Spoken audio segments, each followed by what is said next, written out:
à toutes et à tous, merci de nous rejoindre sur Mosaïque Cristal. Nous sommes le mercredi 3 mars 2021 et voici les titres de ce journal. Taxi Rail et T2SB ont présenté leur projet pour redonner de la mobilité à la ligne Sarreguemines-Niederbronn. Il s'agit d'un train léger, propre et autonome qui pourra accueillir 40 personnes au maximum par module. Le prototype est construit à Colmar. Cette offre s'ajoute au projet de train touristique souhaité par T2SB. Ineos Automotive a publié une vidéo de présentation du Grenadier et de sa nouvelle usine de Hambach sur YouTube. Quelques changements sont effectués dans l'usine. Il faut reprogrammer les robots dans certaines cellules, en déplacer d'autres ou encore reconstruire des nouvelles cellules. Le début de la production du nouveau 4x4 est prévu cette année. Le service militaire volontaire est proposé aux jeunes de 18 à 25 ans. Créé en 2015, le dispositif est un tremplin pour l'insertion professionnelle. Les jeunes reçoivent une formation militaire de 6 semaines, suivie d'un parcours avec une remise à niveau scolaire et passent leur permis de conduire avant la fin du contrat. L'éco-pâturage permet d'entretenir les espaces verts et naturels en faisant paître des animaux tels que les moutons. En Moselle, l'association Les Écopates a un cheptel de 230 bêtes. Elles sont mises à disposition des entreprises et des collectivités dans un rayon de 200 km et réalisent une tonte écologique de tous les terrains en herbe. Dans l'actualité, toujours pas de décision relative à un potentiel confinement le week-end, mais le Premier ministre place le département de la Moselle sous surveillance renforcée en raison de la forte circulation du virus et des variants brésiliens et sud-africains. Le préfet de la Moselle a annoncé une nouvelle mesure qui s'applique dès aujourd'hui. Il est interdit de consommer de l'alcool sur la voie et les espaces publics, et cela dans les communes de plus de 10 000 habitants. Les travaux à la citadelle de Bitche redémarrent. Souvenez-vous, en 2019, la citadelle avait été retenue par la Fondation du patrimoine et avait fait l'objet d'un financement à la hauteur de 123 000 €. On retrouve Morane Grandcola sur place. Salut Morane, alors qu'est-ce qui se passe là aux abords de la Grande Dame ? Bonjour Margot, bonjour à tous. Alors depuis environ 3 semaines, des travaux d'urgence sont menés ici à la citadelle et ces travaux ne concernent que pour l'instant les parties extérieures du site, comme vous le verrez dans le reportage. Et comme tu l'as dit, cette campagne de restauration fait écho à la Fondation du patrimoine qui a donc offert 123 000 € à la ville pour couvrir une partie des travaux. Donc 123 000 € de la Fondation du patrimoine, mais qu'en est-il du reste des subventions ? Alors oui, évidemment, ça ne couvre pas tout. Le chantier dans sa globalité représente au total 335 644 €, financés donc par l'État avec la DRAC à hauteur de 167 822 € par la région Grand Est, évidemment avec 44 800 € et donc les 123 000 € de la Fondation du patrimoine. Et ce qui est inédit, Margot, c'est que la ville de Bitche, qui est propriétaire du site, ne dépensera pas un seul centime. Merci beaucoup Morane. Alors on rappelle, en 2018, des travaux avaient été engagés à la citadelle mais ont dû être stoppés faute de financement. Aujourd'hui, les travaux redémarrent depuis quelques semaines déjà. Reportage de Morane Grandcola et Catherine Henrich. Depuis 3 semaines, la citadelle de Bitche se refait une beauté. Le chantier de travaux d'urgence a été relancé suite à la signature d'un ordre de service en janvier 2021. C'est l'entreprise Schwarz qui a obtenu le contrat suite à un appel d'offres lancé par la ville.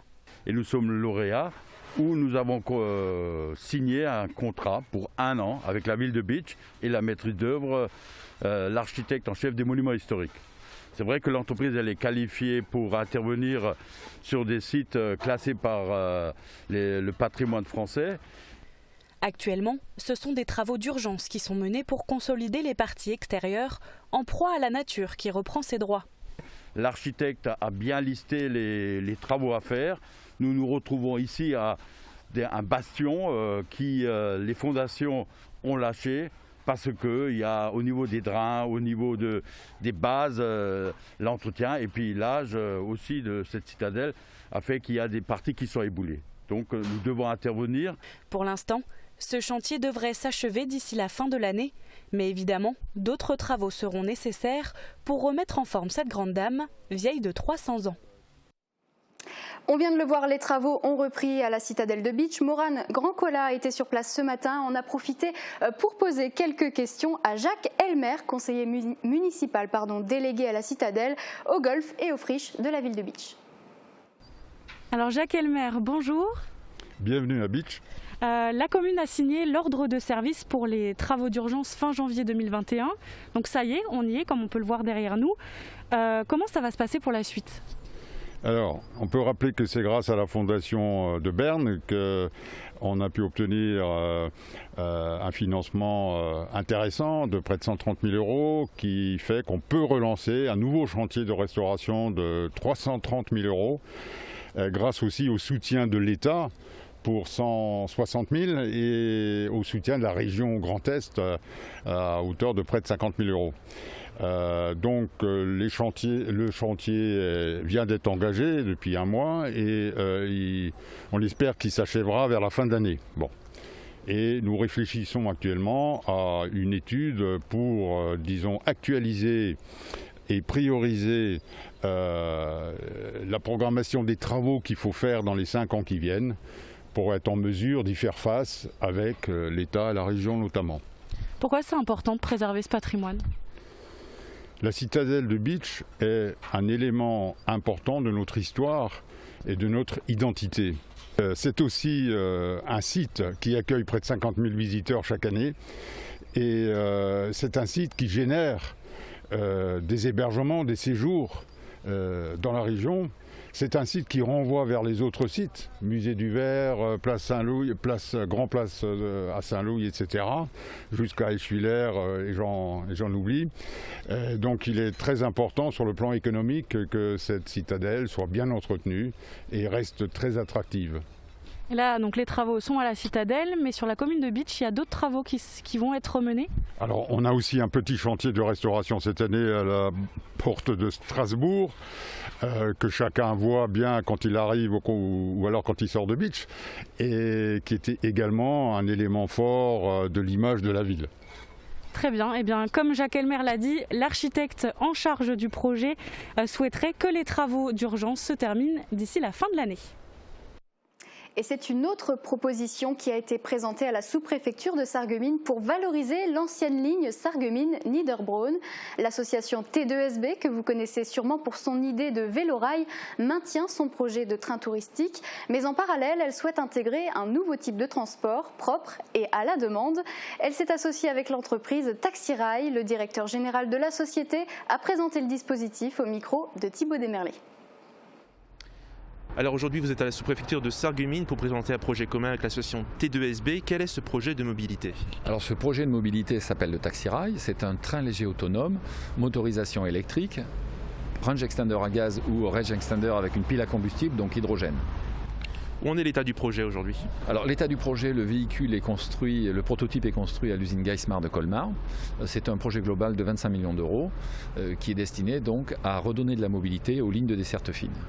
Qu'est-ce qui peut apporter ce sujet pour les habitants, pour le territoire ? Alors pour le territoire, notamment ce qui concerne la ligne Sarreguemines-Bitche et Bitche-Niederbronn, c'est remettre en service une ligne qui a été abandonnée et redonner de la mobilité aux régions, recréer également une intermodalité au sein de toutes ces petites gares, c'est-à-dire permettre à des gens qui aujourd'hui sont obligés de prendre leur voiture pour aller travailler, d'avoir un système de transport en commun collectif, propre, autonome. En termes de coûts ? Alors le coût de chaque ligne, bien sûr, est à définir en fonction d'un diagnostic précis. Aujourd'hui, je ne peux pas vous donner le coût de la ligne Sarreguemines-Bitche parce que nous ne l'avons pas encore établi, mais ce sera la prochaine étape, bien sûr. Donc vous parlez d'intermodalité, qu'est-ce que vous pouvez me préciser ce que c'est ? Alors l'intermodalité, c'est partir d'un réseau. L'avantage du Taxirail, c'est qu'on part d'un réseau structurant, on rejoint un réseau structurant par exemple à Sarreguemines, qui permet de prendre un TER pour aller vers Metz, et entre Sarreguemines et Bitche, on va desservir plusieurs petites gares dans lesquelles on va mettre en place avec les collectivités locales des vélos électriques par exemple, voire des petites voitures sans permis électrique, de manière à permettre aux gens de rentrer chez eux et de finir les derniers kilomètres pour aller qui à leur rendez-vous ou qui rentre chez eux. L'intermodalité, c'est mettre en commun l'ensemble des moyens de transport collectif. Ce projet est en concurrence avec celui proposé par l'association Une ligne de vie pour un territoire d'avenir. Elle souhaite mettre en place un bus à haut niveau de service. Leur assemblée générale constitutive aura lieu ce samedi à 10h au siège de la CCPB. Si vous souhaitez y participer, vous pouvez contacter le numéro ou le mail qui s'affiche en bas de l'écran. Des projets pour l'avenir, Ineos Automotive en a quelques-uns. Le nouveau propriétaire de l'ex-usine Smart a récemment donné quelques nouvelles de son grenadier au travers d'une vidéo destinée à présenter ses nouveaux prototypes et sa nouvelle usine. Regardez. Ça, c'était le prototype du grenadier présenté lors de la signature de l'acte de transfert du site d'Ambach de Daimler à Ineos Automotive. Depuis, bien peu d'informations sur ce qui se passe dans l'usine ne sortaient de ses murs. C'est finalement sur le compte YouTube du constructeur automobile britannique que l'on a pu en apprendre un peu plus sur l'avancement du projet Grenadier, avec la présentation d'une nouvelle génération de prototypes, mais aussi de l'usine nouvellement acquise. Il y a des cellules où nous n'avons qu'à reprogrammer les robots.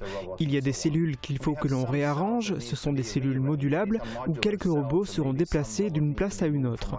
Enfin, il y a la troisième catégorie de cellules, celles qu'il faudra complètement raser pour en construire des nouvelles. Le début de la production est toujours programmé pour cette année avec une cadence de 30 000 exemplaires par an. Et sur la production de ce grenadier, les avis sont nombreux. Parmi les premiers concernés se trouvent les salariés d'Ineosville, anciennement Smartville. Julie Rico et Guillaume Dumonteil sont allés à leur rencontre. On écoute quelques réactions. Moi je l'ai vu de près, j'étais là le jour où la ministre est venue. J'ai vu le prototype, ça a l'air d'être un bon véhicule déjà. C'est un bon baroudeur quoi. C'est ce qui manquait en fait aujourd'hui peut-être à la classe des 4x4, c'est d'avoir de nouveau cet esprit de 4x4 bien carré où on peut aussi bien mettre beaucoup de personnes comme beaucoup de matériel. Pour en Corse par exemple ou dans les Pyrénées, pour les pompiers ou autres. C'est très bien pour nous, pour la Smart. Pour Sarreguemines, pour les gens qui travaillent. On avait Smart a vendu parce qu'il ne veut plus fabriquer son Mercedes ici, mais on a eu de la chance que Ineos a repris pour fabriquer un grenadier et donner de la pérennité sur le site. Est-ce que vous savez si vous personnellement vous participerez à la production du grenadier ? Normalement oui, je pense. Pour l'instant je ne sais pas, donc on va produire encore la Smart jusqu'en 2024. D'après ce qui se dit et après on verra. Il y a d'autres personnes qui ont déjà été recrutées pour le projet Grenadier. Donc c'est eux qui vont démarrer et après il faut voir. En tout cas il faut du monde pour continuer la ligne Smart déjà jusqu'à qu'elle parte en Chine. En effet, à Ambar, la Smart EQ va continuer d'être fabriquée jusqu'en 2024 et la face avant du SUV électrique de Mercedes jusqu'en 2027.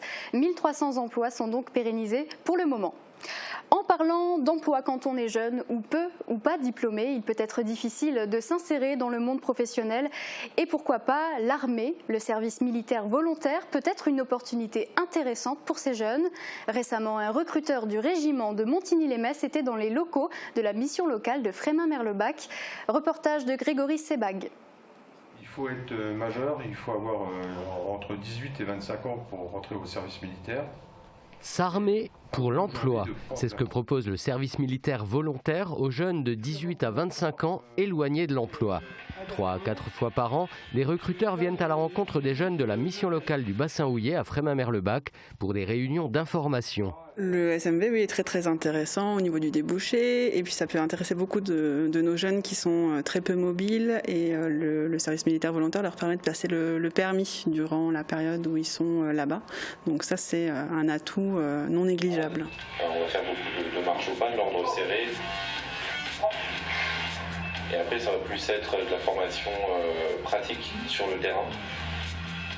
Créé en 2015 par le président François Hollande, le service militaire volontaire n'a pas vocation première à former des militaires, mais se veut un tremplin à l'insertion professionnelle. Dans un cadre militaire, les jeunes suivent une formation comportementale et civique, bénéficient d'une remise à niveau scolaire et de formations professionnelles dans des domaines aussi variés que le BTP, la restauration, l'agriculture ou l'industrie. Là, je vais mettre en avant tous les avantages, puisque le service militaire, il n'y a que des avantages, puisque le jeune qui arrive chez nous au service militaire va suivre pendant X mois une formation militaire de 6 semaines, ensuite un parcours avec une remise à niveau scolaire, parce que nous avons des instituteurs, institutrices de l'éducation nationale qui sont dans nos locaux et qui vont donner un petit plus aux jeunes. On leur fait passer le permis en 3 semaines. Autre avantage du service militaire, les volontaires sont nourris, logés et blanchis pendant toute la durée de leur contrat, tout en bénéficiant d'une rémunération. De quoi intéresser Adem, venu se renseigner ce matin sur les conditions d'inscription. Ouais, ça m'intéresse, c'est un truc bien. Au terme de leur formation, la plupart des volontaires obtiendront leur permis B, ainsi que la formation de sauveteur secouriste du travail. Surtout, le service militaire volontaire affiche un taux d'insertion professionnelle non négligeable de 74%. Ah, c'est vous qui allez faire les démarches pour pouvoir chercher un employeur. Allez, on marque une pause, le temps de jeter un œil aux prévisions météo. À tout de suite. La météo vous est présentée par le Crédit Mutuel. Une banque qui appartient à ses clients, ça change tout. La rénovation de vos façades avec Modern Habitat allie esthétique et une résistance garantie à toutes les intempéries.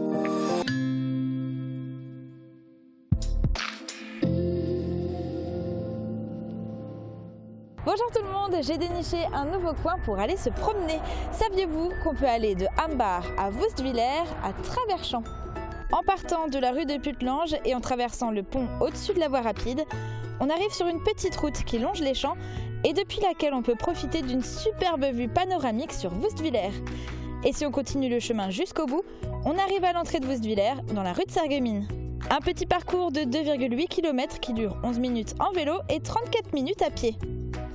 Mais si vous prévoyez de faire cette petite balade, il vaudra mieux attendre la fin de la semaine parce que les nuages sont de retour pour demain. Un temps instable se maintient pour toute la journée. Les nuages seront porteurs d'averses qui tomberont à tout moment. Côté température, on perd quelques degrés avec 1 à 2 degrés pour les minimales et pas plus de 11 à 12 degrés pour les maximales. Demain, nous fêtons les Casimirs et il fera jour de 7h07 à 18h19. Passez tous encore une excellente journée et à demain! Merci d'avoir suivi la météo avec le Crédit Mutuel. Une banque qui appartient à ses clients, ça change tout. Et si les créateurs italiens influençaient l'aménagement de votre maison? Cuisine, salle de bain, carrelage, Cesa au centre de la Rotonde à Sarreguemines vous propose un vaste choix et un excellent rapport qualité-prix. Chez AVS Santé, nous favorisons le maintien à domicile à travers 3 domaines d'activité. Le transport, l'aide à domicile, la distribution et l'installation de matériel médical. Nous sommes à votre écoute et vous proposons les meilleures solutions. Acteurs majeurs de la santé et l'aide à la personne en Moselle-Est, nous sommes présents à Sarreguemines, Bitche et Morsbach. AVS Santé, notre métier, vous accompagner. De retour sur notre plateau, faisons un point sur la situation épidémiologique. Voici les chiffres publiés par les hôpitaux de Sarreguemines en date du 2 mars. 34 tests sur 633 se sont révélés positifs. 36 patients sont hospitalisés en raison du Covid-19, dont 9 en réanimation. Et la gestion de cette épidémie dans les hôpitaux de Sarreguemines, justement, a été possible en partie grâce à des dons de la part d'entreprises ou de la population à une récente association, l'AMBU, l'association des médecins bienveillants des urgences. L'association et les hôpitaux ont donc tenu à remercier tous les contributeurs. Et je tiens aujourd'hui à exprimer toute ma gratitude à chaque personne, à chaque contribution, à chaque don, parce que ça nous a permis de faire vraiment des choses qui sont extrêmement belles et d'aboutir justement à la protection des soignants. Donc nous avons pu investir dans du matériel de ventilation, des appareils de ventilation parfaitement adaptés à la prise en charge notamment des patients Covid, avec notamment ce qu'on appelle un Optiflow. Nous avons pu également, au tout début de la pandémie, quand les moyens de protection manquaient, investir dans des masques FFP2 à hauteur de 4 500 € pour l'ensemble de l'établissement et des hôpitaux de Sarreguemines et de Bitche qui accueillaient des patients Covid. De la même manière, dans les mois qui ont suivi, nous avons également pu investir dans 4 000 € de matériel de protection. C'était des surblouses étanches, à l'attention également de tous les soignants des hôpitaux de Sarreguemines, Bitche et du CHS qui ont pu accueillir des patients Covid positifs. Donc nous sommes extrêmement reconnaissants envers tous les donateurs de nous avoir permis de pouvoir distribuer des moyens de protection de manière très précoce. Vous nous avez énormément aidés, merci. Eh bien, écoutez, je vais avoir un mot qui est très simple. On voulait dire, en toute simplicité, merci à l'association Ambu pour ses nombreux dons. On a la chance à l'hôpital d'être beaucoup soutenu par la population, par les nombreux mécènes qu'on a. Ambu est une association jeune, mais qui nous surprend par son dynamisme et par toute l'énergie qu'elle met pour les actions qu'elle apporte à l'hôpital. On est impressionné d'avoir autant de dons, donc merci. Et parmi les nouveaux équipements, il y a aussi cette borne de recharge pour les téléphones installée dans la salle d'attente des urgences. Il suffit de rentrer un code personnel et de laisser charger son appareil dans un box, ce qui permet plus de confort pour patienter et garder un lien avec l'extérieur pendant l'attente. C'est l'un des constats de l'année passée de confinements en couvre-feu. Nos habitudes de consommation ont changé. Histoire d'en avoir le cœur net, Thomas Drouin a pris pour exemple ce que l'on met dans nos assiettes. Les restaurants sont fermés, alors c'est l'essor des plats à emporter, du fait maison et des produits de qualité achetés directement chez les petits commerçants. Reportage. Une salle de restaurant vide, comme ici à la Balle Jaune, c'est triste, mais en cette période de Covid, c'est la règle. Mais le désir d'un bon repas, lui, n'a pas disparu. Et tous ceux qui ont toujours envie de se faire plaisir en mangeant se tournent donc vers d'autres solutions. Parfois, les restaurants eux-mêmes proposent une offre à emporter. Mais beaucoup de clients se sont tournés vers les services de traiteurs locaux. Pour ces derniers, cette période de fermeture des salles des restaurants est synonyme d'une toute nouvelle clientèle. Ça va être des personnes qui sont issues d'entreprises, qui avant allaient s'attabler à une table et maintenant, comme les restaurants sont fermés, donc ils nous demandent à ce qu'on chauffe des plats. D'autres gourmands et gourmets se lancent, eux, dans la réalisation de leurs propres plats, ce qui les amène à réfléchir à ce qu'il y a dans leur assiette et à changer en conséquence leurs habitudes d'achat, notamment en ce qui concerne la viande. Un changement palpable par exemple dans des grandes surfaces proposant à la fois un rayon et un étal de boucherie. Exemple à l'Intermarché de Sarreguemines. Ils demandent plus conseil et recherchent plus la qualité que effectivement du simple. Même en tant que promo, quand on est en grosse promo comme en foire à la viande actuellement, on a quand même encore beaucoup de gens qui viennent au rayon et qui préfèrent prendre au rayon. Les bouchers du centre-ville ont eux aussi ressenti ce changement de comportement des consommateurs. Bernard Wesslinger a spécialisé sa boucherie dans la viande de haut de gamme. Moi j'ai toujours eu un discours, manger moins mais manger mieux. Alors que ses clients sont déjà sensibilisés à la consommation d'une viande de qualité, eux aussi portent un autre regard sur ce qu'ils achètent. Il y a eu un réel changement. Je pense qu'aujourd'hui, les gens recherchent une certaine qualité. Beaucoup de gens demandent d'où ça vient, comment c'est élevé, comment c'est abattu. En ce moment, c'est souvent le cas, parce que la bête, elle est, elle a son bien-être, voilà, jusqu'à ce qu'elle est abattue. Habituellement, la concurrence des magasins, des bouchers, des restaurants allemands est aussi à prendre en compte. Mais depuis le 2 mars, la question se pose un peu moins. Reste à savoir si ces nouvelles habitudes de consommation resteront lorsque la situation redeviendra normale. Les restaurateurs devront-ils reconquérir leur clientèle? Les consommateurs garderont-ils la même envie de produits de meilleure qualité? Comme toujours lorsqu'il s'agit de tendances de ce type, seul l'avenir nous le dira. Alexandre Klein du restaurant La Balle Jaune à côté du tennis de Sarreguemines a eu la gentillesse de nous ouvrir sa salle pour ce reportage. Nous en avons profité pour faire avec lui un bilan de l'année passée de son point de vue de restaurateur et d'évoquer les perspectives de son métier. Regardez. En tant que restaurateur, est-ce que vous pouvez nous dire quel est votre point de vue sur la situation actuelle et quelle vision d'avenir vous avez pour un restaurant comme le vôtre ? Bon, alors au niveau point de vue, ça fait maintenant 1 an qu'on vit un peu cette situation. On ne savait pas vraiment ce que c'était la partie traiteur. On s'y est lancé tout de suite au premier confinement. Je crois qu'on était 4-5 sur la ville. Arrivé au deuxième confinement, on a compris tout de suite le système. Les clients étaient fidèles, même des nouveaux qu'on ne connaissait pas. Maintenant, sur l'avenir, je pense que lorsqu'on va ouvrir avec les beaux jours, la clientèle sera de retour. On ne s'inquiète pas vraiment. On l'a vu au premier confinement, au mois de juin, on a travaillé vraiment très très bien durant tout l'été, quoi. Sur ça, il n'y a aucun problème. Je ne m'inquiète pas du tout. Économiquement parlant, est-ce que c'était donc une année plus difficile, mais est-ce que vous vous êtes senti soutenu? Comment s'est passée cette année-là de ce côté-ci? Alors au niveau économique, ce qui a fait beaucoup, c'est que comme je vous ai dit au premier confinement, on avait beaucoup moins d'aide, mais on s'en est sorti. Ce qui a fait qu'au deuxième confinement, soyons honnêtes, que l'État est quand même beaucoup derrière nous aide quand même beaucoup. Nous sommes 4 employés, tout le monde est au chômage partiel, je suis tout seul. Ensuite, voilà, on continue à faire des plats traiteurs le midi, vu le couvre-feu, je ne peux pas me permettre de prendre quelqu'un pour le soir. Mais dans l'ensemble, il faut travailler, c'est sûr que ça ne suffit pas. Mais je suis, comme je vous ai dit avant, je suis confiant pour l'avenir, quoi. Mais actuellement, est-ce que vous avez des informations sur une éventuelle date? Est-ce que vous avez un peu de quoi vous fixer, en fait, vous préparer à ça? Alors pas plus que vous, je pense.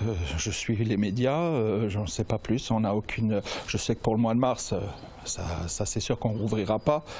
J'ai entendu parler peut-être du mois d'avril, mais je suis comme vous, on est dans le flou total, quoi. Alors on attend.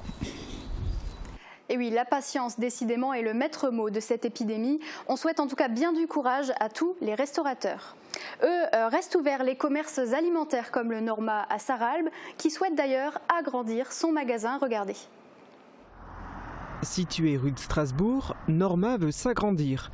Une demande de permis de construire est actuellement en instruction. L'idée est d'accroître la surface du magasin de 801 à 1101 m², soit 300 m² supplémentaires. Un agrandissement qui se ferait au détriment du parking. Celui-ci passerait de 98 à 72 places.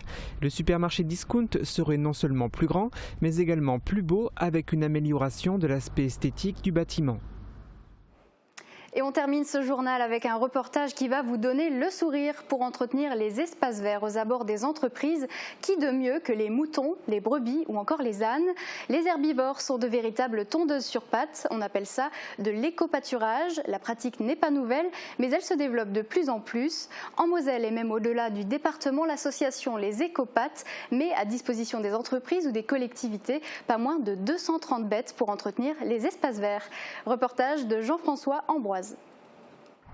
Ils mettent du cœur à l'ouvrage et leur travail est irréprochable. Route de Romba à Voipy, 8 moutons travaillent pour la société AB Serve. Leur mission, entretenir le terrain qui entoure la société. Là, on est sur une race rustique, là, en l'occurrence des moutons d'Ouessant, qui supportent bien de passer l'hiver dehors, à condition qu'ils aient un abri, qui ne sont pas très exigeants en matière de nourriture. Sous contrat, à l'année, les ovins ont 8000 m² à tondre. L'éco-pâturage n'est pas une pratique nouvelle, mais elle a le vent en poupe ces derniers temps. Ici, l'entreprise familiale, prestataire de services dans le contrôle qualité, a été séduite par ce concept. Depuis février 2020, la tonte est écologique, économique, mais aussi apaisante. De temps en temps, quand je suis vraiment stressé, je me mets au balcon de l'autre côté, je les vois paître et ça me calme. C'est devenu le buzz, parce que même nos clients passent nous voir de temps en temps en disant « Ah tiens, t'as des moutons ». Si chacun met un tout petit peu sa pierre à l'édifice, je pense qu'on améliorera aussi notre façon de vivre. Autre site, nous voici à Noroy-le-Veneur. Sur ces espaces verts, propriété de la communauté de communes Rive de Moselle, l'association Les Écopates a installé plusieurs de ces bêtes depuis maintenant 3 ans. Alors là, on est en train de capturer les moutons pour vérifier leur numéro de boucle. Puis comme ça, on vérifiera aussi leur bonne santé en même temps. 1728. Ici, des moutons d'Ouessant blancs. Dans cet autre parc, des jaglus. L'association, créée en 2018, compte déjà 230 bêtes dans son cheptel, tous disséminés dans un rayon de 200 km. Ces races rustiques ne demandent pas un suivi sanitaire important. Pas d'entretien particulier alors pour les moutons, du moment qu'ils ont un abri et un point d'eau. Ça permet un peu de renouer le lien ville-campagne. Dès qu'il y a de l'herbe à manger sur un espace suffisant, on peut avoir recours à l'éco-pâturage. Et là, on choisira en fonction du terrain, de la volonté aussi du propriétaire ou du gestionnaire, quel type d'animaux on va mettre, si on les laisse toute l'année, si on les met que sur une période. Tout terrain en herbe se prête à l'éco-pâturage. L'éco-pâturage n'aura pas le même rendu qu'une tonte mécanique, c'est évident, mais cette tonte écologique favorise la biodiversité et enrichit le sol. L'association Les Écopates, dont le siège est à Cuvry, est composée d'une dizaine d'adhérents. Avec le développement de son activité, elle a pu créer un emploi cet été. Et c'est la fin de ce journal. Retrouvez une nouvelle édition demain à midi. Ce sera avec Thibaut Desmerlet. À très vite.